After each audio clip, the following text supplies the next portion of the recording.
Bueno, continuando con Noche sobre las aguas de Ken Follett, vamos a iniciar lo que es el capítulo número 9.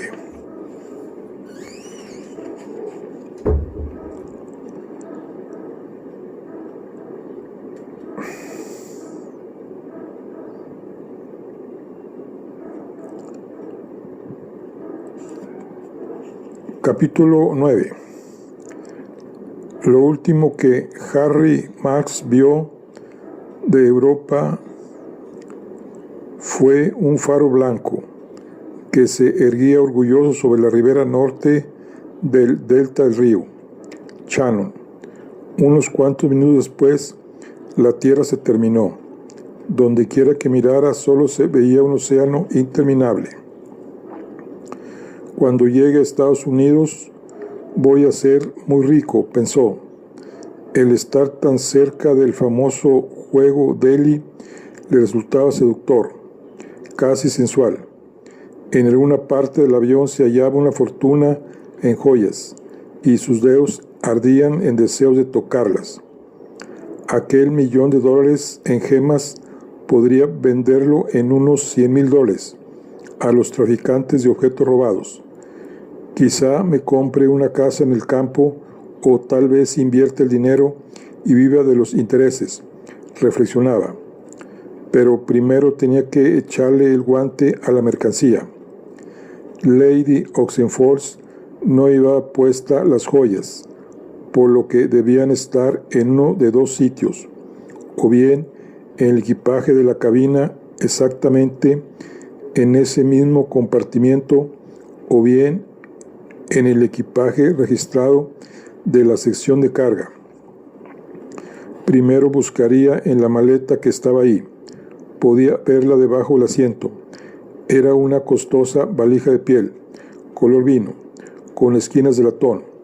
Harry se preguntaba cómo podría llegar a ella. Ya hallaría alguna forma. Sería arriesgado. El robo era un juego peligroso, pero de alguna forma siempre se salía con la suya, incluso cuando las cosas no resultaban bien. Mírenme, pensó, tan solo ayer fui atrapado con las manos en la masa, con los gemelos robados en el bolsillo del pantalón. Pasé la noche en la cárcel, y ahora heme aquí, viajando hacia Nueva York en el Clipper de Pan American. ¿Acaso no es eso tener buena suerte? Nicky, el sobrecargo, llevó el menú de la cena. El comedor tenía cupo para 12 personas, así que la cena se serviría en 3 turnos, a las 6, 7:30 y 9 de la noche. Harry pensó que aquella podría ser la oportunidad que esperaba. Si los Oxenford cenaban antes o después que él, se quedaría solo en el compartimiento. Según su experiencia, la gente rica acostumbraba a cenar tarde, por lo que eligió el primer turno. El sobrecargo se dirigió a los Oxenford y Harry contuvo el aliento. Lord Oxenford dijo: a las 7:30 estaré bien. Harry reprimió una sonrisa de satisfacción.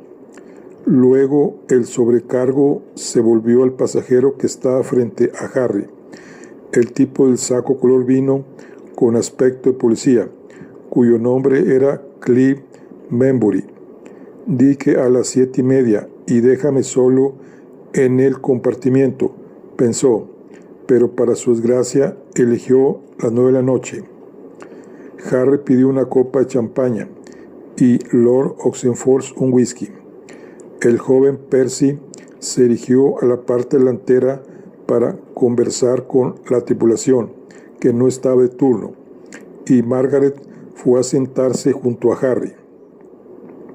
Él observó que era muy alta, de hombros cuadrados, busto grande y piernas largas. La ropa que llevaba no le favorecía, y Harry se la imaginó en un vestido de noche, con un escote pronunciado, un cabello rojo recogido en un peinado alto y el largo cuello blanco, adornado con unos grandes pendientes. de esmeraldas talladas de Louis Cartier en su periodo indio. Con seguridad se vería arrebatadora. Le preguntó si ya había volado antes. Solo a París, con mi madre, respondió ella. Solo a París con mi madre, repitió él mentalmente, con admiración. Su propia madre nunca vería París ni viajaría en avión. Mi mamá solía llevarme a Margate, comentó él. Me gustaba chapotear en el mar y comer pescado con papas fritas.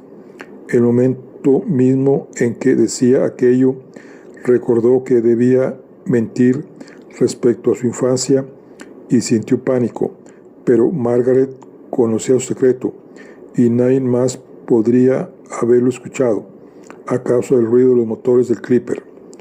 Nosotros nunca fuimos a la playa, comentó Margaret con melancolía. Solo la gente del pueblo va a chapotear al mar. Yo sentí envidia de los niños pobres. Ellos pueden hacer lo que quieren. Yo nunca he estado ni siquiera en una taberna. No te has perdido de mucho, replicó Harris, al que no le gustaban las tabernas. Se come mejor en el Ritz. Tú prefieres mi estilo de vida y yo el tuyo, repuso ella. Pero yo he probado los dos, por lo que sé cuál es mejor. Ella permaneció pensativa por un minuto y luego le preguntó, ¿qué piensas hacer de tu vida? Divertirme, respondió.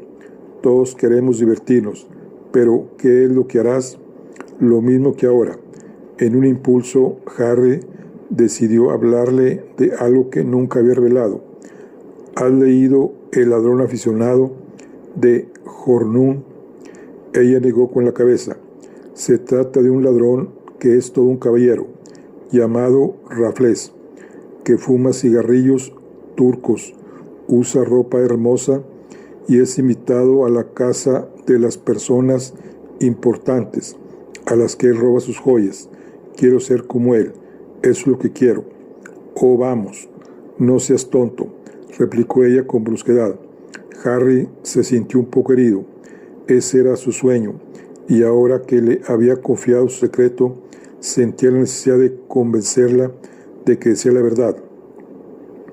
No soy tonto, se defendió, pero no puedes ser ladrón toda la vida. Terminarás en la cárcel. Hasta Robin Hood se casó y al final sentó cabeza. ¿Qué es lo que realmente te gustaría hacer? Por lo general, Harry respondía a aquella pregunta con una lista de posibles compras: un departamento, un auto, trajes Savile Row y joyería fina, pero sabía que ella se burlaría. Su actitud le hería un poco, pero tenía razón en cuanto a que sus ambiciones no eran totalmente materialistas. Tenía muchos deseos de que ella creyera en sus sueños, y para su sorpresa, de pronto salieron de su boca palabras que nunca le habría confesado a nadie. Me gustaría vivir en una casa de campo muy grande, con hiedra en las paredes. Se detuvo. De pronto se sintió conmovido y avergonzado, pero por algún motivo experimentaba la necesidad de decirle aquello. Una casa en el campo con una cancha de tenis y establos, y azaleas a todo lo largo del camino de entrada. Continuó. Podía verlo en su mente y le pareció el sitio más seguro y cómodo del mundo. Pondría todo mi dinero en inversiones sólidas y durante el verano daría fiestas en el jardín, en las que serviría fresas con crema. Y tendría 5 hijas, todas tan bellas como su madre. 5, se rió ella.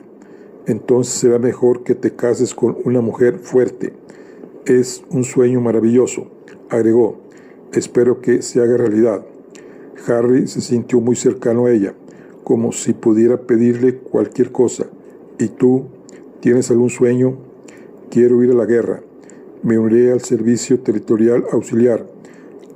Los fascistas mataron a un amigo mío en España y quiero terminar el trabajo que él empezó. Su mirada se tornó triste. ¿Lo amabas?, preguntó Harry sin pensar. Ella sintió con la cabeza. Se llamaba Ian. Él observó que estaba a punto de llorar. Le tocó el brazo en un gesto de comprensión. ¿Aún lo amas? Siempre lo amaré un poco. Harry deseaba tomarla entre sus brazos y consolarla, cosa que hubiera hecho de no ser porque su padre estaba sentado en el otro extremo del compartimiento, con un vaso de whisky y The Times en las manos. Tuvo que conformarse con darle un rápido y discreto apretón de mano. Ella le sonrió agradecida y parecía darle a entender que comprendía la situación. La comida está servida, señor Van der Post, anunció en ese momento el sobrecargo. Harry se sorprendió de que ya fueran las 6. Lamentaba tener que interrumpir su conversación con Margaret. Le tocó de nuevo la mano. Te veré luego, murmuró. Entró en el comportamiento contiguo. Este había sido transformado por completo de salón en comedor.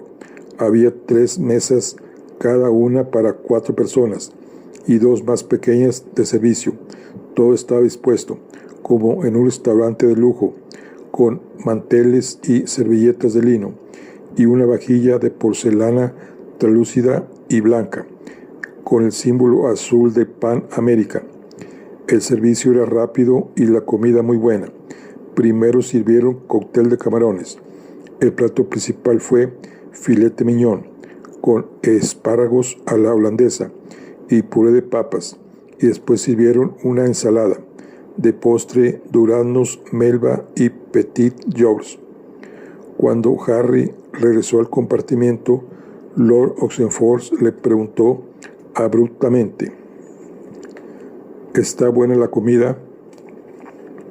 A Harry le había parecido excelente, pero la gente de la clase alta nunca se mostraba demasiado entusiasta respecto a la comida. No está mal, repuso con tono neutral. Oxenford gruñó y volvió a su periódico. No hay nadie más grosero que un noble grosero, pensó Harry. Margaret sonrió. Parecía contenta de verlo. ¿Qué tal estuvo realmente?, preguntó en un susurro de conspiración. Deliciosa, repuso él, y ambos rieron. Harry tomó un ejemplar de la revista Lives y comenzó a hojearla, sin ponerle atención, mientras esperaba con impaciencia que los Oxenfords fueran a cenar. Por fin los llamaron, y Harry se quedó a solas en el compartimiento con Clem Membury. Durante la primera parte del viaje, Membury se había ido al salón a jugar cartas, pero ahora que éste estaba convertido en comedor, permaneció en su asiento. Después de que transcurriera media hora sin que aquel se moviera, Harry decidió hacer algo al respecto. ¿Ya vio la cabina de vuelo, señor Membury?, preguntó. No, al parecer vale la pena verla. Dicen que es tan grande como todo el interior de un Douglas DC-3. Harry se levantó y miró con expectación a Membury. ¿Vamos? Pareció como si Membury fuera a negarse, pero luego de un instante de duda se puso de pie y repuso: claro que sí. Harry caminó por delante, pasó frente a la cocina y el baño de hombres, dio vuelta a la derecha y subió la escalera de caracol. Al llegar a lo alto, emergió a la cabina de vuelo. Membury iba tras él. Buenas noches, caballeros. ¿Les gustaría echar un vistazo?, preguntó el capitán. Claro que sí, respondió Harry. ¿Me permitiría tomar unas fotografías? Por supuesto. Entonces tengo que ir por mi cámara. Volveré en un momento. Bajó deprisa la escalera, satisfecho consigo mismo, pero también muy nervioso. Tendría apenas unos minutos para su búsqueda. Regresó al compartimiento. Uno de los sobrecargos se encontraba en la cocina y el otro en el comedor. Hubiera preferido esperar hasta que los dos estuvieran ocupados atendiendo las mesas, pero no había tiempo que perder.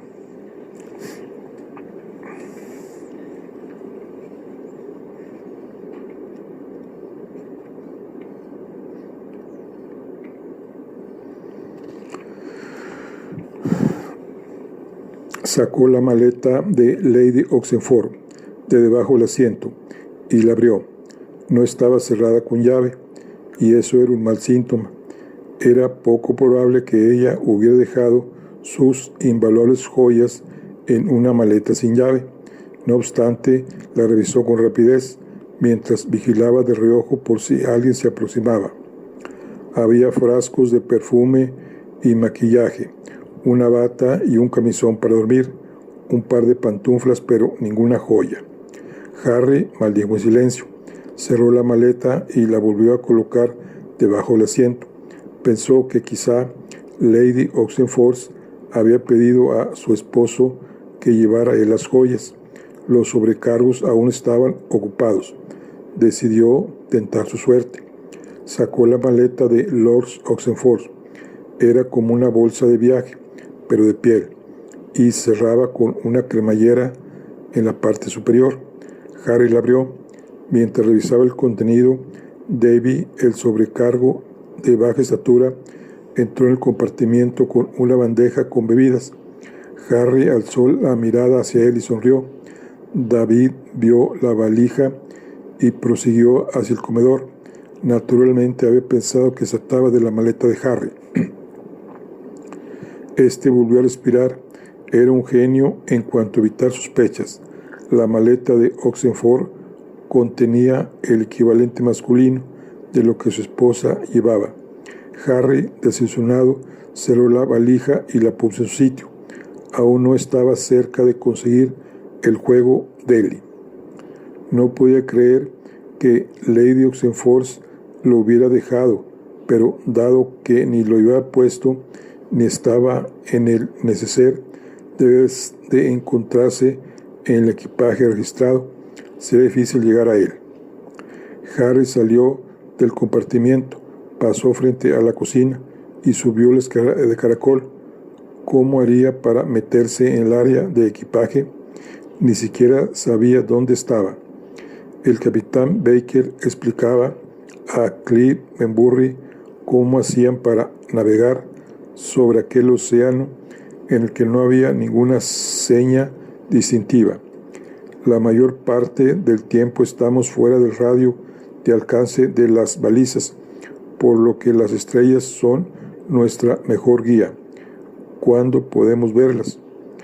Membury levantó la mirada hacia Harry. ¿No trajo la cámara?, inquirió secamente. No cabe duda, es un policía, pensó Harry. Olvidé ponerle película, respondió. Qué tonto, ¿verdad? Miró a su alrededor. ¿Cómo pueden ver las estrellas desde aquí dentro? Bueno, el navegante solo tiene que salir por un momento, respondió el capitán, muy serio. Luego sonrió. Solo bromeaba. Tenemos un observatorio. Se lo mostraré. Abrió una puerta en la parte posterior de la cabina de vuelo y la cruzó. Harry lo siguió y se halló en un estrecho pasadizo. El capitán señaló hacia arriba. Este es el domo de observación. En el techo había una burbuja de cristal y una escalera plegable colgada de un gancho a un lado. El navegante solo tiene que subir aquí con su octante. Cada vez que se abren las nubes, esta es también la escotilla por la que se carga el equipaje. El equipaje entra por el techo, exclamó Harry. Así es, precisamente por aquí. Y luego, ¿en dónde se almacena? El capitán señaló hacia dos puertas que se encontraban una a cada lado del estrecho pasillo, en la bodega de carga. Harry apenas podía creer su suerte. Trató de abrir una de las puertas. No tenía llave. Echó un vistazo hacia adentro. Ahí estaban las maletas y los baúles de los pasajeros, cuidadosamente apilados y afianzados con cuerdas y puntales, de manera que no se movieran durante el viaje. De alguna parte de esa habitación estaba el juego Deli y una vida de lujo para Harry Marks. Clyde Membury miraba por encima del hombro de Marks. Fascinante, murmuró. Realmente fascinante, repuso Harry. Margaret está muy contenta. y por momentos se olvidaba de que no deseaba ir a Estados Unidos. Apenas podía creer que hubiera hecho amistad con un verdadero ladrón.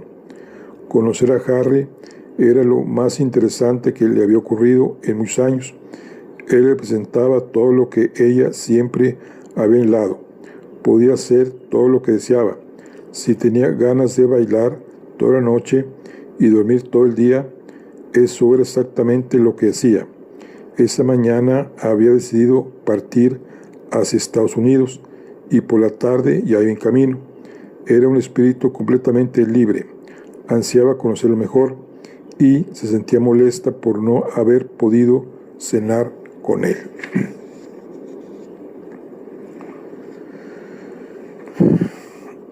El barón Gabón, el sionista millonario y Carl Hartmann estaban en la mesa contigua a la de los Oxenford. Su padre les había lanzado una feroz mirada cuando entraron, probablemente porque eran judíos. En su mesa se hallaban también los estadounidenses Hollis Fields y Frank Gordon.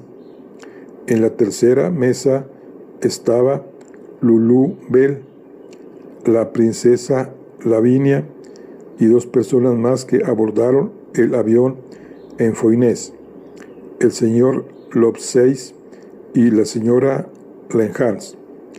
Percy decía que la pareja compartía la habitación matrimonial. ¿Cuándo llegaremos a la próxima parada, Percy?, preguntó Lady Oxenford cuando se sentaron. Él siempre sabía esas cosas y a su madre le encantaba hacer este tipo de preguntas. El tiempo de vuelo a Bournemouth es de 16 horas y media, respondió. Debemos llegar a las 9 de la mañana, tiempo británico de verano, o sea, 5:30 de la mañana, hora local. Los chicos son tan buenos para los asuntos técnicos, murmuró su madre.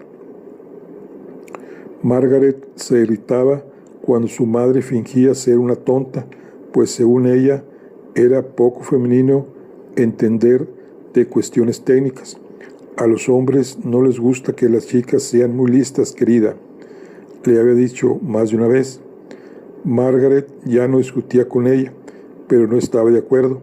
En su opinión, solo los hombres estúpidos podían pensar así, ya que a los hombres inteligentes les gustaban las mujeres inteligentes.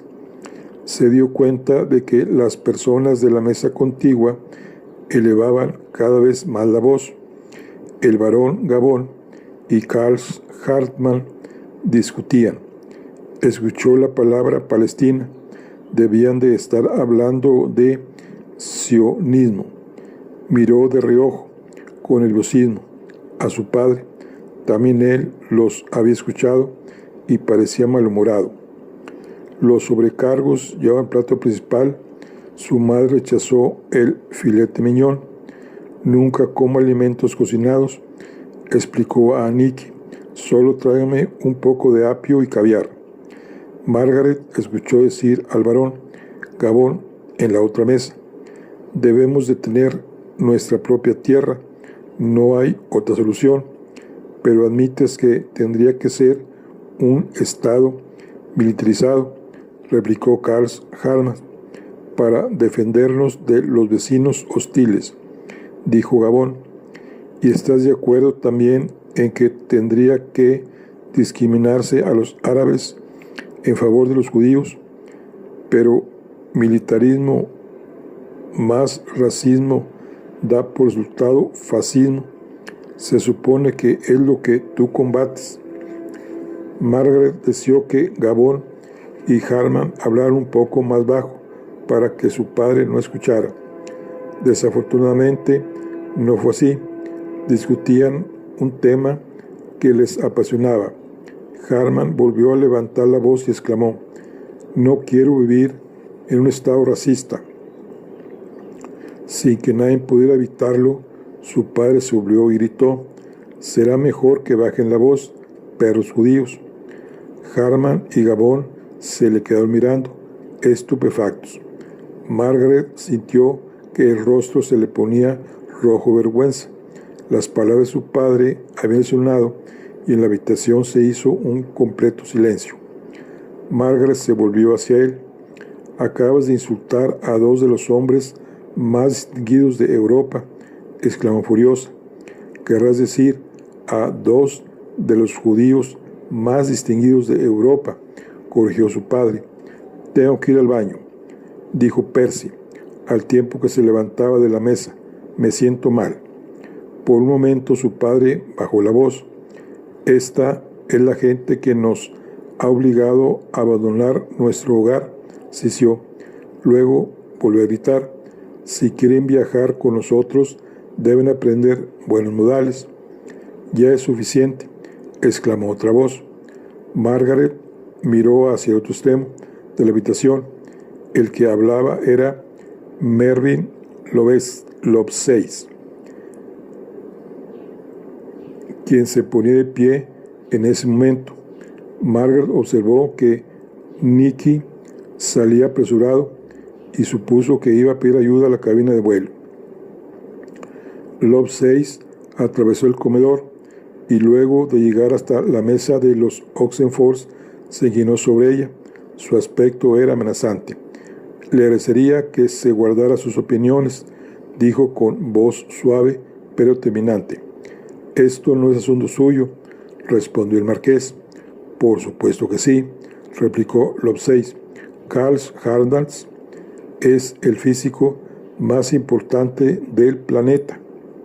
Su trabajo sobre la división del átomo es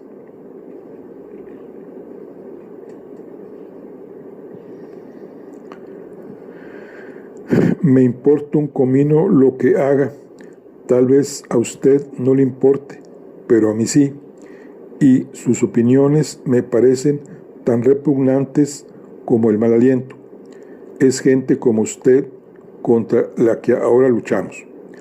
«Hágame el favor de largarse», pidió débilmente el marqués. «Me largaré si usted se calla».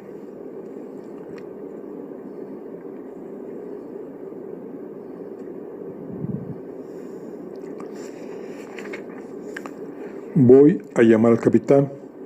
«No es necesario», dijo otra voz, y apareció el capitán Baker. «Aquí estoy, señor Lovelace. ¿Quiere usted tomar asiento? Está bien, lo haré, pero no estoy dispuesto a escuchar en silencio que al científico más eminente de Europa se le calle y que este bruto lo llame perro judío». Lovelace regresó a su lugar. «Yo creo que lo escucharon mal. ¿No es así, Lord Oxenford?», dijo el capitán, al tiempo que se volvía hacia el marqués. Margaret rezó para que su padre aceptara aquella salida, pero para su desgracia, aquello no hizo sino violentarlo más. «Lo llamé perro judío porque eso es lo que es», explotó. «Ya basta, padre», gritó ella. Margaret puede notar que el capitán Baker empezaba a irritarse. «Este es un avión estadounidense, señor, y en él rigen las normas de comportamiento de mi país. Le suplico que deje de insultar a los pasajeros y le advierto que tengo autoridad para hacer que la policía local lo arreste en nuestra siguiente parada». Por un momento el marqués guardó silencio. Margaret se sentía terriblemente humillada. La necesidad de su padre recaía sobre ella. Escondió el rostro entre las manos. «Regresaré a mi compartimiento», escuchó decir a su padre. Levantó la mirada. Al tiempo que se ponía de pie, el marqués se dirigió a su esposa. «Querida». Lady Oxenford se levantó mientras su esposo le retiraba la silla. Margaret se sintió que todas las miradas estaban puestas en ella. De pronto, Harry apareció como de la nada y colocó las manos ligeramente sobre el respaldo de la silla de Margaret. «Lady Margaret», dijo, con una pequeña reverencia. Ella se levantó y él retiró la silla. Le estaba muy agradecida por su muestra de apoyo. Su madre se alejó de la mesa con el rostro impasible y la cabeza en alto. Su padre la siguió. Harry ofreció el brazo a Margaret. Fue solo un pequeño gesto de apoyo, pero para ella significó mucho. Aunque estaba roja de rabia, se sintió capaz de retirarse de la habitación con dignidad. Y en cuanto salió del salón, un murmullo de voces estalló a sus espaldas. Fue muy amable de su parte, dijo a Harry. Nunca me había sentido tan humillada.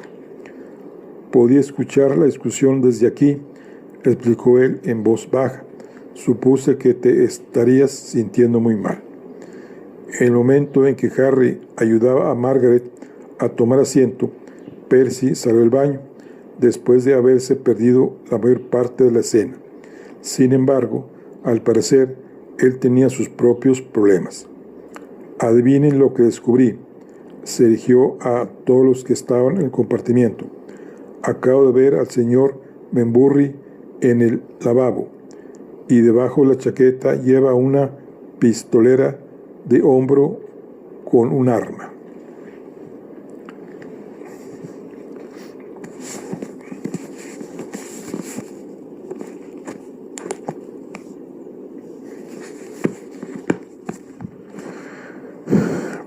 Capítulo 10. El Clipper se aproximaba al punto sin retorno.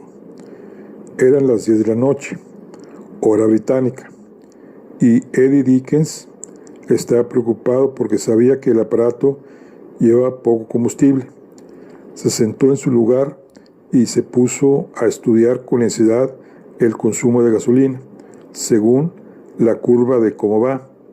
La línea roja que indicaba el consumo real estaba casi siempre por arriba de la marca a lápiz que correspondía a sus cálculos, lo cual era de esperarse, pues Eddie había falseado sus proyecciones, pero la diferencia era mayor de lo que pensaba, debido a que las condiciones climáticas habían empeorado. Y se preocupó todavía más cuando comenzó a estimar la distancia que el avión podría viajar con la cantidad de combustible que aún quedaba en los dos tanques. Al hacer el cálculo de vuelo, utilizando solo 3 motores, que era lo obligado por motivos de seguridad, descubrió que no tenían suficiente combustible para poder llegar a Terranova. El faltante era muy pequeño. Con 4 motores sí alcanzaría. Por otra parte, si las cosas empeoraban, quedaba la opción de volar a través de la tormenta para acortar la distancia, aunque los pasajeros tuvieran que soportar el traqueteo. A su izquierda, el operador de radio Ben Thompson transcribía un mensaje en clave Morse con la cabeza inclinada sobre la consola, con la esperanza de que se tratara de un informe sobre la mejoría del tiempo. Eddie se paró atrás de él y leyó por encima de un hombro. El mensaje lo dejó perplejo. Era del FBI e iba dirigido a Hollis Fields, un pasajero. Decía así: la oficina ha recibido informes de que es posible que en su vuelo vaya gente relacionada con conocidos criminales. Redoble las precauciones con el prisionero. ¿Qué quiere decir aquello? ¿Tendría algo que ver con el secuestro de Carol Ann? En la mente de Eddie giraron como torbellino las posibles consecuencias de eso. Ben arrancó la hoja de su libreta y se la pasó al capitán Baker. Capitán, es mejor que vea esto, dijo. El capitán leyó el mensaje en voz alta. No me gusta. Tal vez Hollis Fields sea agente del FBI. ¿Es uno de los pasajeros?, preguntó Eddie. Sí, respondió Ashford al navegante. Hay un tipo más joven con él, vestido de manera llamativa. Una extraña pareja. El muchacho Debe ser su prisionero, dijo el capitán. Se llama Frank Gordon. Están en el compartimiento número 4. Frank Gordon, reflexionó Jack. Esperen, creo recordar algo. Apuesto a que se trata de Frankie Gordino.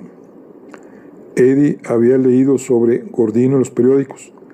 Era matón de una pandilla de Nueva York.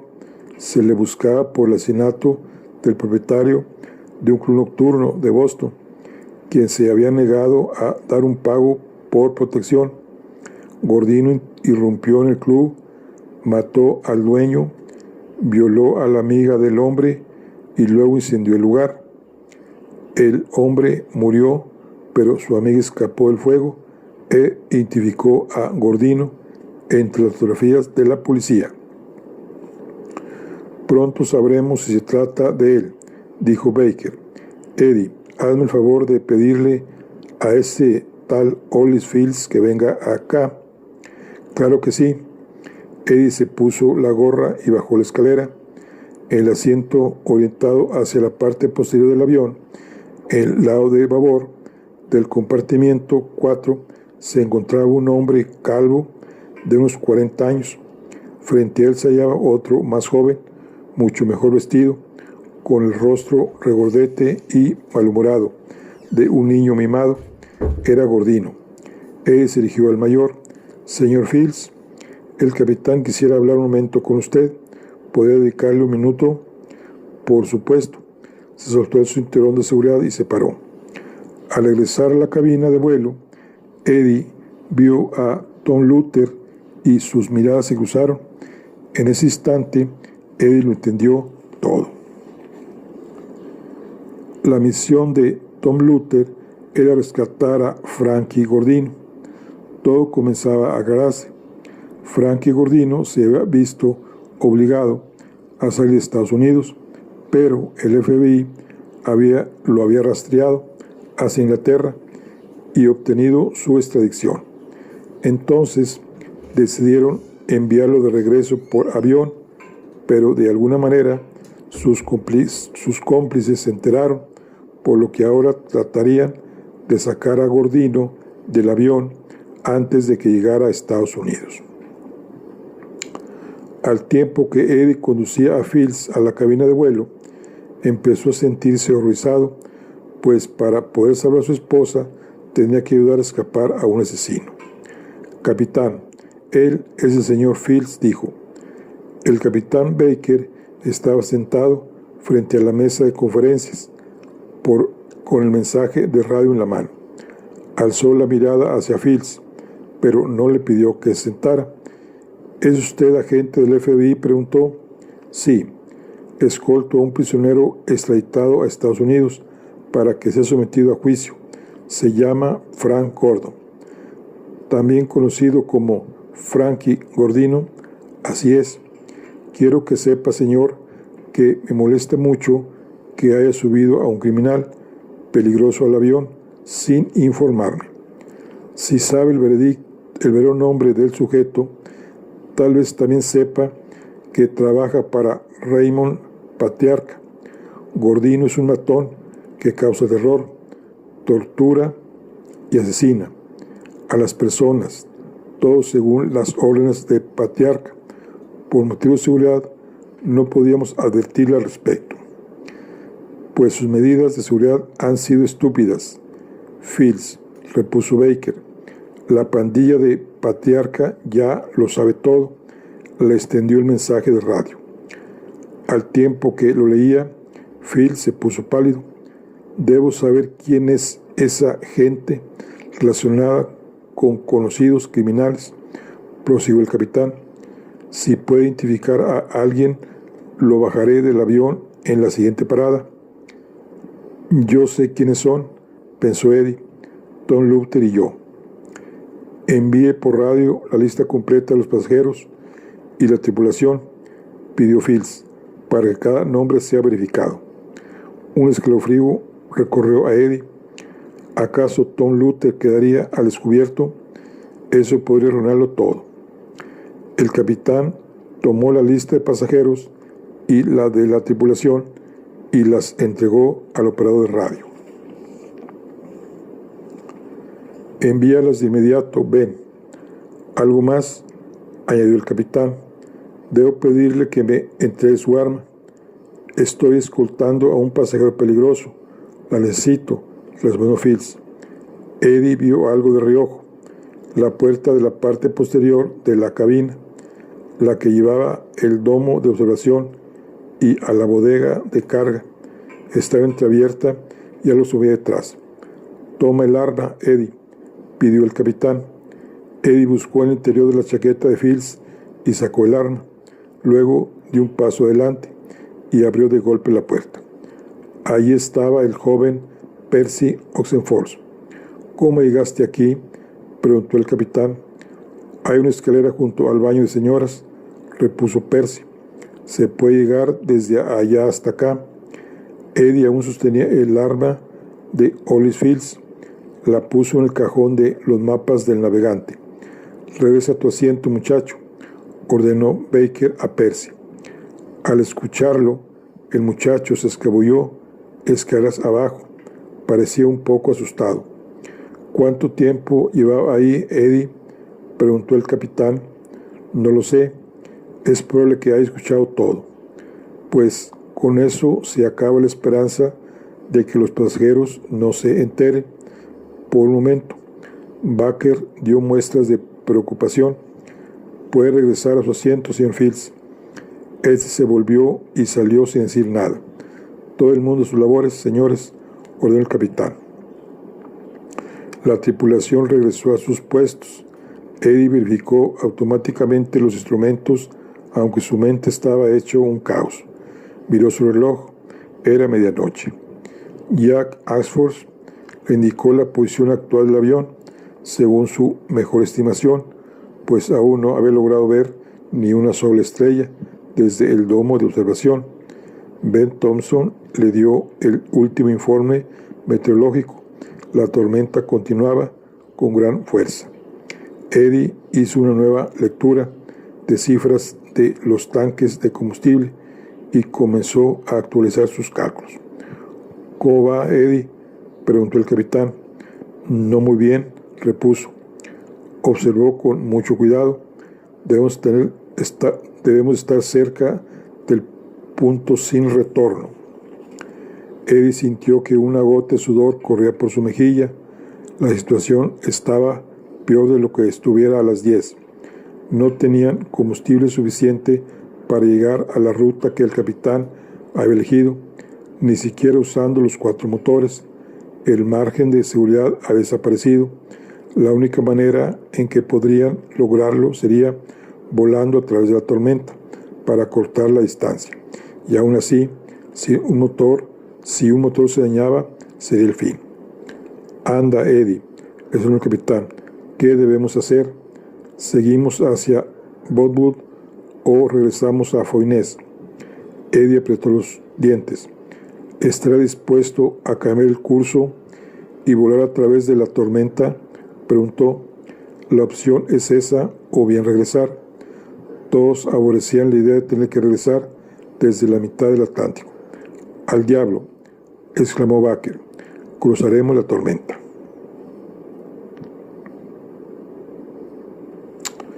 Bueno, aquí concluimos lo que es el capítulo número 10. Nos vemos en la siguiente. Hasta luego.